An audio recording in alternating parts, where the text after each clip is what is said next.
So expected utility. Expected utility is very similar to expected income in the way that it's calculated. You're weighting each of the outcomes by their probability of occurrence.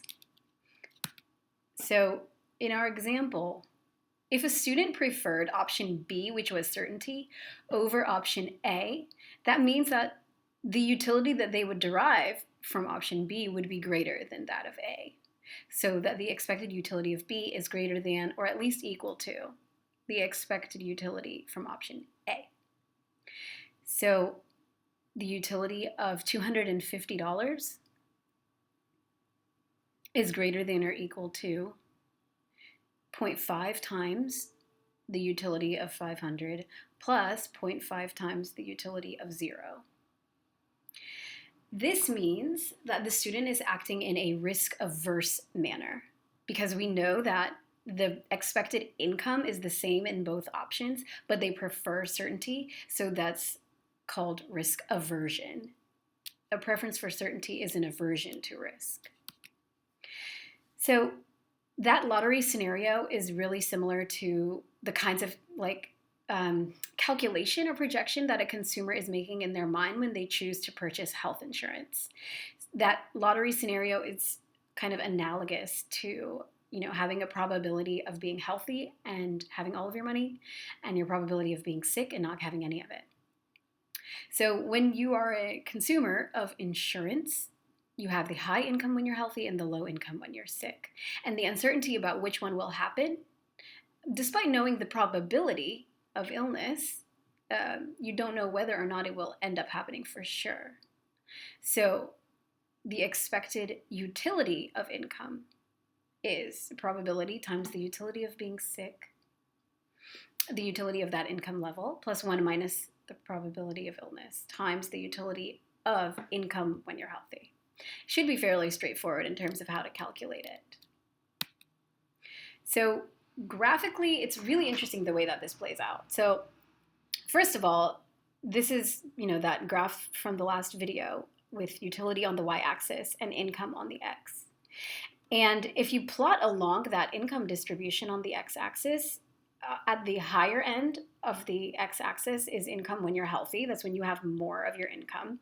And then on the lower end is income when you're sick. You have less money at that point. And the line between S and H is all of the probabilities. So if you know for sure you're going to be sick, P equals 1, then your expected utility is right there. It's at point S. It's equal to just having the certain income of sickness because that is the outcome, regardless. The same thing if you have a 100% chance of being healthy. So if you have a 0% chance of being sick, if P equals 0, then it's the same thing except that your utility is going to be up at point H.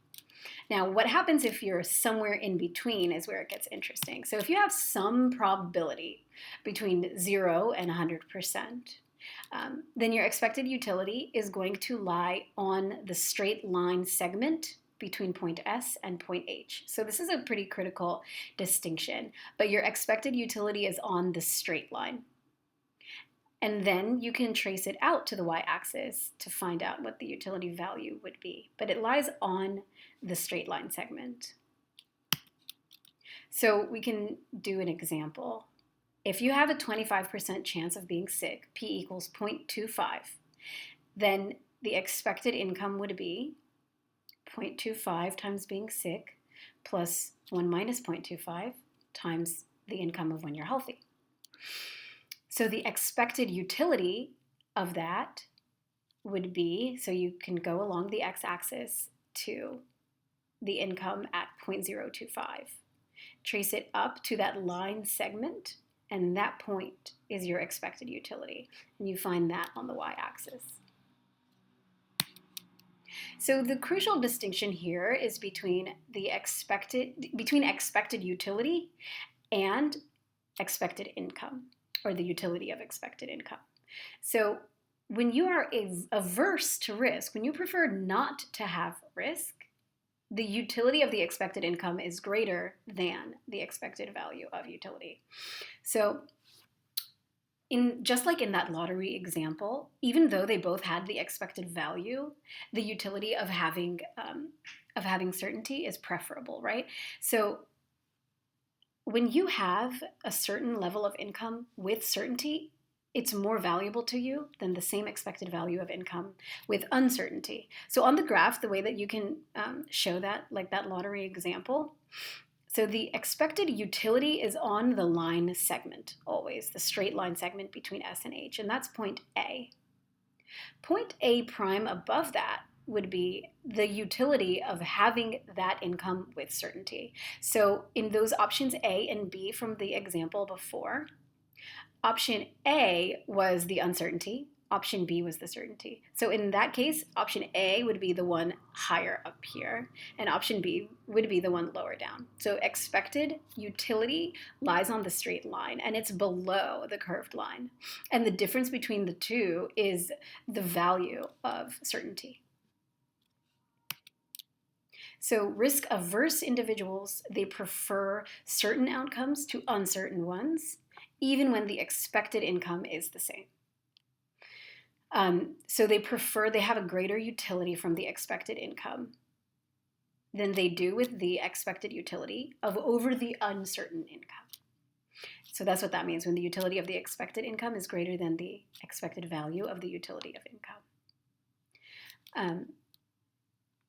And essentially, so a concave utility function is when it's got that downward hump, right? It's that downward hump with the risk-averse individual, concave, so it looks like a cave. And just like in the last video, when you have a concave utility function, that means you're risk-averse. Prime of I is greater than 0, so your utility is increasing as income increases, but it's doing so at a smaller and smaller rate. So double prime of I is less than 0. So this is that concave utility function with the risk-averse individual whose expected utility is lower than the utility of the expected income. So we'll stop there.